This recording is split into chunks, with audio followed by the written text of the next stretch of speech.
Welcome to the Flat Racing Guru. It's Thursday, 11th of July. This is the Flat Racing Guru. Today we have Newmarket, the start of the Newmarket Festival. It's a 3-day festival. Today we're going to start with taking a look at some of the runners and offering some bets. I have got a blog today. I put the blog on my Twitter at Flat Racing Guru, at Flat Racing Guru UK. That's my Twitter handle.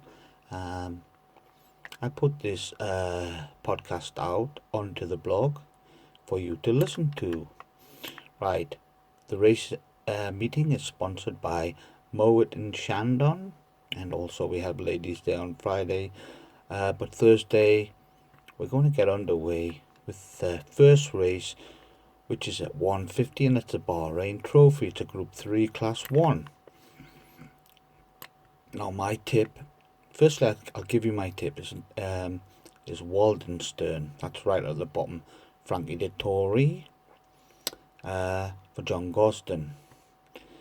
Now, John Gosden has won this race before with Masked Marvel, who's actually related to Waldenstern. The second dam, the first dam, second dam, are both related to Waldenstern, and actually,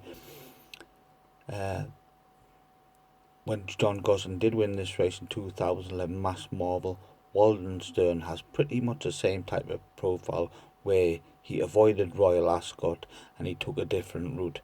Now, it is said that Royal Ascot, the King Edward VII and the Queen's Force, both good races for this, the Bahrain Trophy. But I do like the pedigree of this Waldenstern, and I do think some of the Royal Ascot form this year could be treated with a bit of caution because of the going.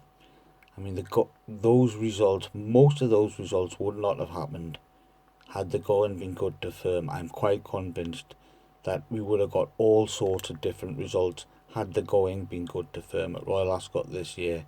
And that's something you've got to think about.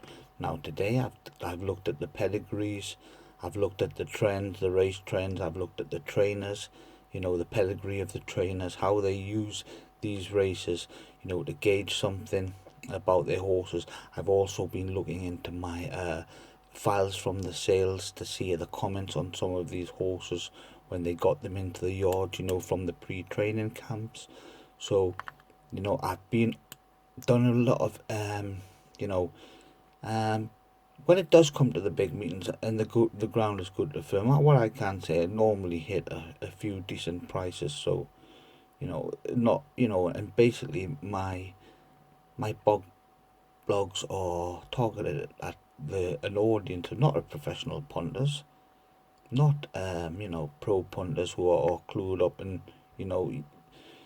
they probably don't look for as much value or have as much insight into what's going on as probably I do, as being an owner of race horses and stuff like that and other things I'm not going to mention about. But you got the point. The people that's been with me for years they know how good I can get on some days, but other days I can be just as bad as everybody else, I suppose. And that's the way racing is. You're only as good as your last tip, really. I don't like picking losers, so after Goodwood I am moving away from tipping, and I'm going to profile jockeys. I'm going to profile trainers from all around the world. There's definitely a market for this, and I'm not going to say too much now, but a lot of trainers and a lot of jockeys will be getting profiled for potential owners, they can match the right jockey and trainer to the right owner sort of thing, or the right horse to the right jockey sort of thing. But I'm not going to say too much, don't want anybody stealing my information and ideas.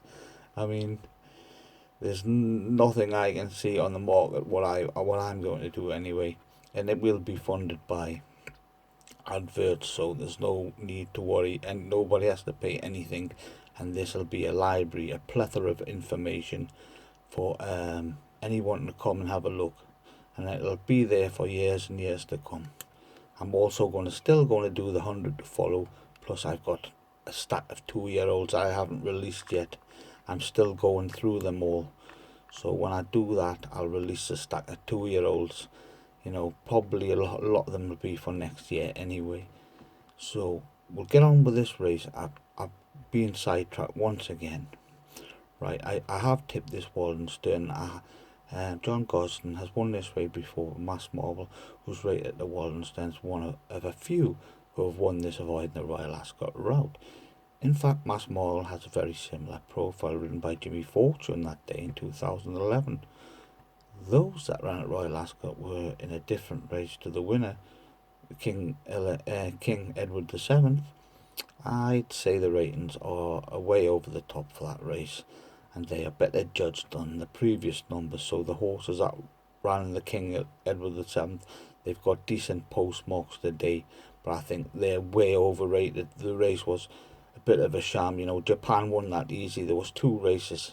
Japan won, and there was another race, for the rest of them, and they're being rated on that Japan, and with the ground, I think they're way overrated. None of them have ever ran numbers like that before, so I'm just going to say that they didn't improve, not on that ground. And I'm going to, I'll treat the form of them Ascot races with a bit of caution here. Right, said that the King Edward VII and the Queen's Ford are good markers for this race. So Naif, Eagles by Day both have chances here. I prefer to save on Boreham. He's a grand type trained by William Haggis, sir. Sorry about that, William Haggis. I think the betting history of races here, and there's most definitely value to be had, and to get better and we could get the better of the layers with, looking at the history, pedigrees going and trainers in these races. I'm always looking for value, for my base who are not wealthy, new to racing, and just want to have a bit of fun, working man prices sort of thing. I'm not putting anyone off the favourites or Royal Ascot lines. And if you own, you've got your own angle on this, stick with it. No one's wrong. That's what it is. It's a game. We've all got different opinions on this race. I mean, you could stick with the Royal Ascot form, but I'm going with the pedigree of this Waldenstern, the value, and the trainer has won the race before, and the ground. I mean, this Waldenstern will love this good to firm. I think Naif Road could show a bit more as well. I would take Naif Road to be probably third in this race. I would go 1, 2, 3 for the exotics. Waldenstern 1 point each way. I would save on Boreham, and I would do a little try-cast with Naif Road. Now the July Stakes, I think there's 100 reasons to take the favourite on. Don't get me wrong, he looks star quality. Not sure where the speed is from the last day. He looked leggy, and I've seen these types before. Sometimes they are growing and can make, it can make them weak, when they're grown. When they are leggy types, they can, that they're growing up, upside on the back, uppity at the back there, and they're growing, into their frame sort of thing, and it can make them weak. But and I did have a look at the video of that race, and they were, hitting the ground. This favourite does hit the ground. It's got a soft ground action, and if that was good to firm at Newmarket, it's got good to firm. If that was good to firm, I'll eat my hat, sort of thing. They were just ripping the turf up that day. There was no way that ground was good to firm. Now this will be a totally different kettle of fish. This favourite here, don't get me wrong, this favourite here is ridden by Frankie Mark Johnson, is bred to go in the soft, and its action was soft ground to me. But you can't rule these Mark Johnson horses out. That's my, and if it rains, we've got a chance. But I think the price is ridiculous, absolutely ridiculous. And now I would stick with Royal Ascot form with these 2-year-olds, because 2-year-olds want to run. That's why I love the 2-year-olds. They just want to run. You can't stop me running. I want to run. You know, they're green as grass and they just want to please. You know, that it's later on in life where they get all these, you know, moods and stuff like this. So anyway, you know, it can make them weak when they're leggy. So the second dam were bred for soft, and today's ground will be a lot firmer than June. Good to firm. Maybe he got away with the conditions, as I've said, as they sure were kicking up the turf and it looked loose on top. He's got a soft ground action rounded. He hits the turf pretty hard, and I think it turned up wet. And Rainey might have a chance here. No worries, he's got a chance. But I think far too much is being made of that Newmarket race. Didn't look a fast race either when I did look at it. And the potential when you have Royal Ascot horses in this race. And the 5 to concentrate on are Guildsman, third last time, Platinum Star and Royal Lytham. The favourite already discussed, and King Neptune. The Coventry form looks absolutely rock solid to me. Rock solid and gold. Guildsman can go 2 better here today for Archie Watson. I have got to say, however, the pedigree of Royal Lytham by first season sire, son of Galileo Gleneagles, out of the French dam, who won a listed race, second in the Group 3 as well in France. Probably want to keep close tabs on for the Irish Guineas next year. Again, is bred to appreciate softer conditions, plus was making a run at Ascot. He was a bit isolated out wide, and was making late gains before being impeded by his stablemate. I'd say this pedigree is one to take serious, as Gleneagles looks like he could be an absolute huge stallion. It's his first season sire, it's his first season. I think he was given a good book of mares as well in the bloodstock world. Given what Southern Hills did already, he's by Gleneagles. Even Platinum Stars bred for the Polly and good to soft. A son of Lopo de Vega, a family of Aga Khans on the dam side, most act on good to firm as well. So want to pay close attention to. As the speeds there, King Neptune is bred for the going, has the speed and the form behind Siskin. And this is another race that wasn't, you know, Royal Ascot. This Siskin now has been out since and has boosted the form in no uncertain terms. Relating that new form lines boosts King Neptune to 124. I think Guru predicted rating. That's a performance equivalent to 110. Add 14, carrying 9 stone to the flat ceiling of 10 stone, and voila, you get 124. So if you get a horse 110 rated, right, and it goes into a race, it's carrying 9 stone, we'll just say 9 stone. Now the flat ceiling is 10 stone, so you add 14, which is 14 pounds, to that 110, and you take that rating, and that's where you get the overall predictive rating. That's separate from its official rating. Its official rating stays with it for, you know, till it gets reassessed by the handicapper. But it depends what weight it's carrying, and to get it, you know, the overall predicted rating postmark, you raise it to 10 stone. Every horse you raise to 10 stone to its rating, and to the difference between what it's carrying and 10 stone, you add those two numbers together, and that's where you get the post rating. You see, it might sound complicated, but it's a handicap. I've been doing it for 30 years.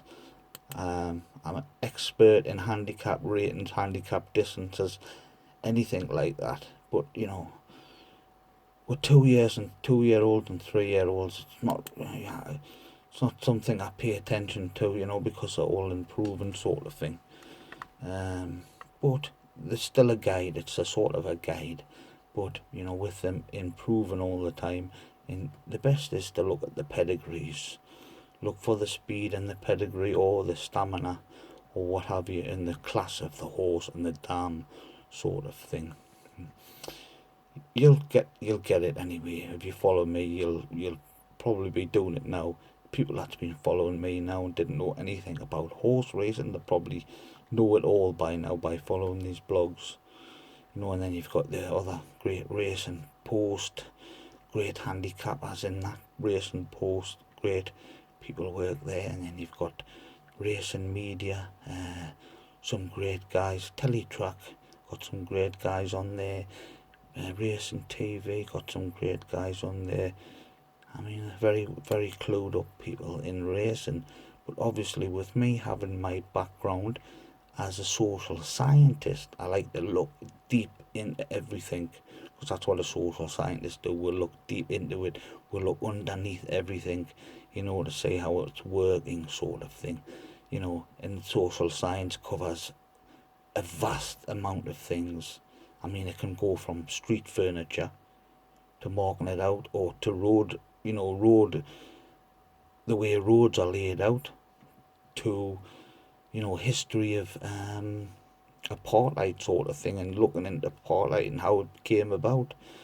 That's how the range, and it can even go as far as security, airport security and stuff like that. Looking at ways of stopping terrorism, and they're going deep into things. That's social science, you see, and that's what I was taught. That's what helped me with this, the ratings and looking deep into the pedigrees. So my tip for the next race, the July Stakes, is, I think, Royal King. Not, I think it's King Neptune, half a point each way at 10-1. I do think the ground, you love the ground. That Siskin form, I've got him on 1-2-4 here. I don't think anything's going to touch that number, even the Royal Ascot stuff. But I still respect this Guildsman and this Royal Lytham. I mean, I think he'll also go on a bit of firmer ground, even though he's bred for a bit cut. But I think this Glen Eagles first season sire, the Coolmore Ballydoyle outfit, he could be quite a decent first season sire this year. And it's not many of them ran, but what there has been, they've showed a lot of, good signs, the signs I'm looking for. And this Royal Lytham was out in the car park at Ascot and running on well. So, watch out for him. Now, the 3 o'clock Street Parade, Woven, Gabriel Lawire. 3-3 I like here. The favourite ridden by SDS could also be useful, and we'll see how the draw plays out for the Palm Sly horses. Also can't be forgotten. The Haggis runner is nice, but firm ground is a iffy. I don't think he knows about, doesn't like it on the firm ground. It needs soft, so the Haggis runner might drift a bit. But you never know. It could go well. Some of them do. Street Parade, Gabriel Lawire, Woven could all be 1, 2, and 3 if the draws play like I think. What an exotic for you lot. Good luck to that. I hope it goes in. So that's Street Parade, Woven, and Gabriel Lawire. That's in the 3 o'clock, the Class 2 handicap. Now in the Prince of Wales Tattersalls Group 2, Massor, he needed that run at Ascot. He's in cracking form and he should win today. But I do like one here, Communic, the Mark Johnson horse owned by, it's basically a Godolphin horse, the son of Sheikh Mohammed. Communic, I think that I mean, early May he won at Newmarket. He beat all these lot. Not Massor obviously, but he beat the others. And that, if he comes back to that form with this good to firm ground, he's a big price, and I think he could. I think the best way to play this Communic is without Massor. On the pro book, he should be about 7-1 without Massor, the favourite. Because he is pretty unfancied in this race. But I do think this Desert Encounter as well. He's 20-1, the total outsider, but his best form, he's got the beating of like most of these on his best form, and he's in. He's worked well the other day as well. He's been working well, so this firm ground. I mean, he likes a bit good ground, but this ground should be perfect for him. I would, the trio here could pay about 400 quid. Now the Toad Trio, we've got Massor to win, 1 point, Communic half a point without Massor on the Pro Book. And then Desert at Counter, you can do a little trio. The minimum stake for a trio is 2 quid, but I think this could turn up a couple hundred quid for the Toad Trio. I think this could be the 1, 2, 3, and I'm quite confident, because all the others, the form's overcooked from Ascot with this ground, honestly. Now we'll go in the 4-5 now. This Dubai Paradise, I'm predicting a debut win. Speed added to the dam, hard to beat on debut, I think. It's an Exceed and Excel, and Said Bin Saru normally gets Exceed and Excels, but Charlie Appleby's got the one today, and I like the way they've introduced a bit speed again to to the Street Cry, and now again to this one. So they've added a bit extra speed with this Exceed and Excel to the dam. I think it'll probably lead all the way myself. I like this Daily Times and this Led Astray. I like the pedigree of that one. I'm not going to talk too much about it because I think this Dubai Paradise I haven't been predicting too many 2-year-olds lately. I'm still on 30-year debut winners and 122 2-year-old winners. But it's been weeks and weeks since I've been tipping 2-year-olds because, that's my bread and butter. I need to, I can't be telling you too many things. I need to feed my family, so I keep a lot of the 2-year-olds now for myself. You just have to learn how to get these debut winners yourself. I've taught you enough anyway in the blogs and in the podcasts. You should be able to do it yourselves now. There's other things I haven't said that I keep secret, but and them other the key things. But this one should win on debut. This Charlie Appleby horse. The others just haven't got the speed. The Gosden horse is run twice, and Gosden likes to run couple of runs into them, and third time he normally goes for it. So that's probably the danger, and I do like the pedigree of that. What is it? I said the Bell horse, the Clipper Logistics horse. I think that could go well, but I don't think it's got the speed to beat the favourite, Charlie Appleby. Right, we'll go to the 440. I think Momkin will win. That's me nap of the day, Momkin. 5-2 nap, 3 points win. I'll save on Urban Icon, 4-1 half a point. In the 5-10, it looks a decent horses in the handicap, but it's just an ordinary handicap. I think the 5-year-old beat the 3-year-olds here. I do think this Balgate is still improving at 5. There is a couple of improving 3-year-olds, Mock Tareb and Artistic Rifles. Put them in the little TriCast, the exotics. But I think this Balgate, the 5-year-old, he's got the power now and he's got the experience, and I think he's still improving. I did like him when he was a 2-year-old, but I don't think he's showed what he can, and so I think he's improving slowly. He's one of those types, and I like them types for when they're 4 and 5, because they've got the power. They can't beat the 3-year-olds at this stage of the year. So that's it, and I've also got some tips up on the blog for Val. We'll get straight on to Val at 11:40, and you can see them down the bottom of the page. Just go to the blog. I'll leave the links on the podcast. That's it then. That's the Ascot, not the Ascot, thinking of Royal Ascot. That's the Newmarket July meeting preview. Now I'll be back on Friday because it is Ladies' Day, and also you can see some information on the blog for the next couple of days, information from trainers and stuff what might interest you. I would go to the blog and have a look, because there's some nice info about some horses what I'm not going to talk about, but they're from the next few days, so you better get looking at the blog to find out what they are, because they're going to win. Now that's a nice surprise, isn't it? Right, this is the Flat Racing Guru signing off, going to bed, good night, see you tomorrow, win big.